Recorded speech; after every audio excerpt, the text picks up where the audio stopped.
Welcome back to First Edition. As the borders in Newfoundland and Labrador have finally reopened, many of us are beyond excited to be reunited with our loved ones. We've seen the images from the airport of hugs and tears of happiness and meeting new grandbabies for the first time.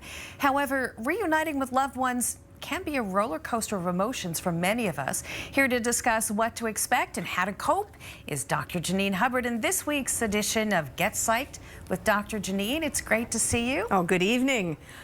So why do you describe this as a roller coaster of emotions? Well, it really is. People are so excited to finally have the chance to reunite with their loved ones, and the anticipation has been building, in fact, to such levels that it's kind of hard to actually meet those expectations.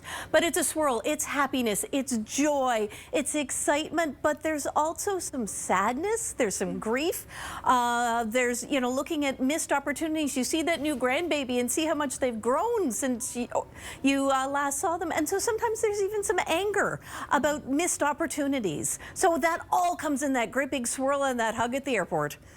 So once you leave the airport and you get back to the house and you're so excited to have everyone around, what are some of the challenges that many families might be facing? Well, one of the things is to remember, family is still family. It's like the expectations we set at Christmas that everybody's going to be perfect and well behaved. And guess what? Once that initial excitement gets over, everybody is their same selves, perhaps a little more tired and a little less socially inept at the moment. So it is going to be tricky. It's important to be setting some boundaries around, what are people comfortable with in terms of hugging and physical contact, trying to minimize some of the discussion about COVID, but then it's, what do we talk about?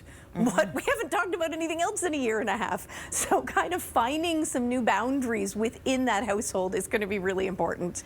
We're very close with our families, but sometimes we're so close to our families that we're not always completely honest with them about how we feel and when we need space. So how can we make this whole process easier? I think the really important thing is to be mindful. Those of us in Newfoundland, we've been extremely lucky, and we've continued a fairly large amount of socialization.